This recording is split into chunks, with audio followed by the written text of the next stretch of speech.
Kim Pao fans, nagbanta na paparefund ang VIP ticket kung hindi kasama sina Kim at Paulo sa ASAP Vancouver.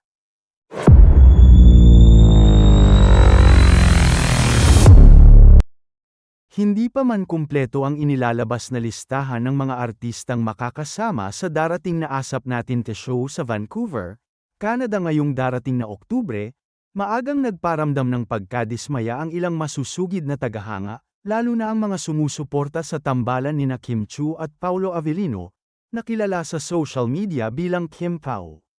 Kaagad na naglabas ng hinaing ang ilang netizens mula sa Canada, na nagsasabing maaaring bawiin nila ang kanilang biniling VIP at diamond tickets kung hindi isasama sa event ang kanilang paboritong on-screen couple.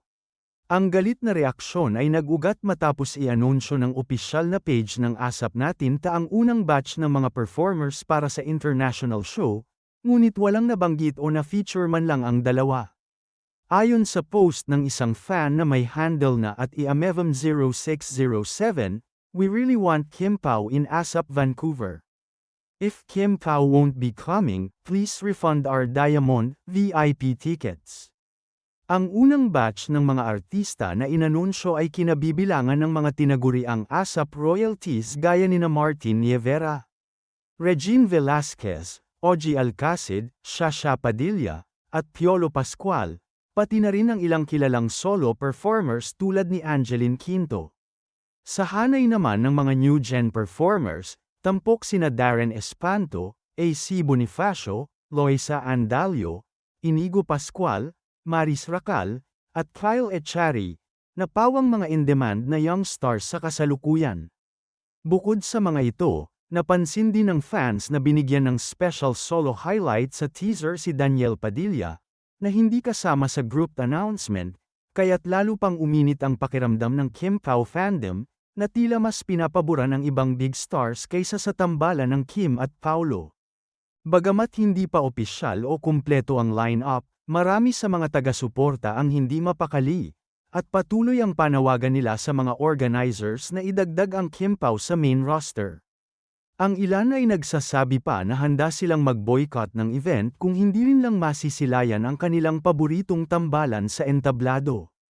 Kung matatandaan, naging popular na tambalan sina Kim at Paulo matapos ang matagumpay nilang teleseryeng Pinagsamahan. Mula noon, maraming fans ang tumutok at sumuporta sa kanilang chemistry on screen.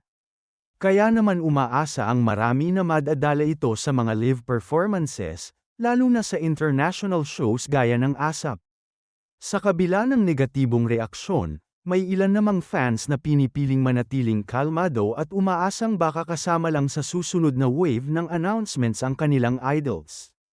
Ayon sa kanila, hindi pa dapat pangunahan ang desisyon dahil may ilang linggo pa bago ang mismong event, at posible namang hindi pa lang na-finalize ang buong lineup.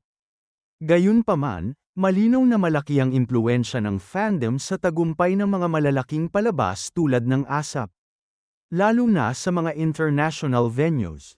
Kaya't hindi malabong ikonsidera ng producers ang mga hiling ng audience, lalo na kung may banta na ng refund at boycott mula sa mga high-tier ticket holders. Sa ngayon, inaabangan ng lahat ang susunod na announcement ng Kapamilya Network.